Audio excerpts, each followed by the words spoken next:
বিশ্বের সবচেয়ে ব্যয়বহুল স্কুল, যেখানে বছরে শিক্ষার্থীর গুনতে হয় 1,30,000-এরও বেশি মার্কিন ডলার।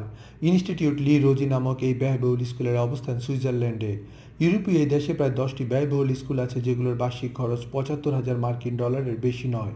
তবে ইনস্টিটিউট লি রোজিতে পড়তে শিক্ষার্থীকে এর প্রায় দ্বিগুণ অর্থ গুনতে হয়। রাজাদের স্কুল হিসেবে পরিচিত এটি। জানা যায় স্পেনের রাজা জুয়ান কার্লোস, মিশরের রাজা দ্বিতীয় ফুয়াদ ও বেলজিয়ামের রাজা দ্বিতীয় আলবার্ট, এরা সবাই এই স্কুলের ছাত্র ছিলেন। এক শতাব্দীরও বেশি সময় ধরে ইউরোপের বেশ কিছু সুপরিচিত পরিবারের সন্তানেরা এই স্কুল থেকে শিক্ষা গ্রহণ করেছেন। এখানে পড়তে প্রতিটি ছাত্রছাত্রীকে বছরে গুনতে হয় 1,30,000 মার্কিন ডলার।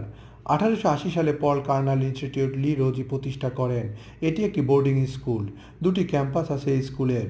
জেনাবে লেকের ধারে লি রোলে একটি বিস্তৃত কমপ্লেক্স, অলিম্পিক আকারে swimming pool, tennis court, shooting range, skiing ব্যবস্থা। একটি অশ্বারোহী কেন্দ্রে সব ধরনের সুযোগ সুবিধাই আছে সেখানে। সেখানকার সুযোগ সুবিধাগুলো সবাইকে আকর্ষিত করে। স্কুলটিতে মোট 420 জন ছাত্রের জন্য 150 জন শিক্ষক আছে। প্রতি ক্লাসে গড়ে 10 জনেরও কম ছাত্র আছে। প্রত্যেক ছাত্রকেই যেন শিক্ষকরা গুরুত্ব দিতে পারেন তা নিশ্চিত করা হয় সেখানে। প্রতি বছর এই স্কুলে ভর্তির আবেদনও পড়ে অনেক। 7 থেকে 18 বছর বয়সী প্রতি 400 জন শিক্ষার্থীর মধ্যে মাত্র 30 জন ইনস্টিটিউট লি রোজিতে ক্লাস করার সুযোগ পায়। সেখানে মাত্র 3 জন প্রতি বছর বৃত্তি পান। বাকিদের গুনতে হয় 1,30,000 মার্কিন ডলার।